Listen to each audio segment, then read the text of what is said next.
আল্লাহ রাব্বুল আলামিন কাউকে ইচ্ছা করে জাহান্নামে দিবেন না, কিন্তু আমাদের কর্মের কারণে, আমাদের আমল নামার কারণে আমরা কিন্তু জাহান্নামে চলে যাই। কথা বলেন ঠিক কিনা?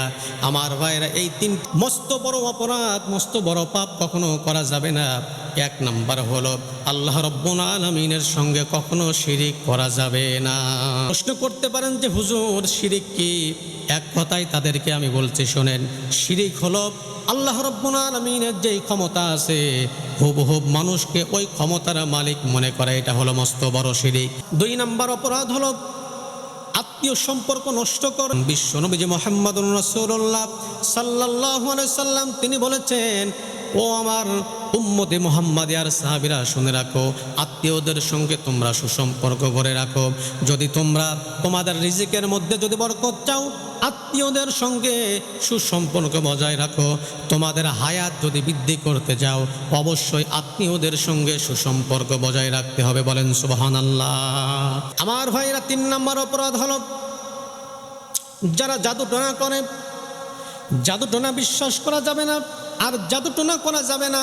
যারা জাদুটোনা বিশ্বাস করে আর যারা জাদুটোনা করে তারা কখনো জান্নাতে যাবে না, তাদের স্থান হলো জাহান্নাম। আমার বন্ধুগণ, বিশ্বনবী মুহাম্মদুর রাসূলুল্লাহ সাল্লাল্লাহু আলাইহি ওয়াসাল্লামকে কিন্তু জাদু করা হয়েছিল। আরে শোনো, মদিনার একজন ইহুদির মেয়ে, তার মাথার চুল নিয়ে আল্লাহ রসুলকে জাদু করা হলো। আমার রসুল অসুস্থ হয়ে গেলেন। একদিন, দুই দিন, তিন দিন করতে করতে অনেক দিন পর্যন্ত অসুস্থ হয়ে গেলেন। জিব্রাইল এসে ডাক দিয়ে বললেন, ইয়া রাসূলুল্লাহি, ইয়া হাবিবাল্লাহ, হুজুর আপনাকে অমক ইহুদের মেয়ে জাদু করেছে, তার মাথার চুল নিয়ে আপনাকে জাদু করেছে। ওগো নবীজি, আপনি সেই জঙ্গলে সাহাবা ইকরামদেরকে পাঠিয়ে দেন, সেখান থেকে চুলকে সংগ্রহ করেন। আমার ভাইরা, সাহাবা ইকরাম চলে গেল। এবার সাহাবা ইকরামরা গিয়ে সত্যি সত্যি সেখান থেকে চুলটা পেয়ে গেল। আল্লাহ রসুলের কাছে নিয়ে আসা হলো।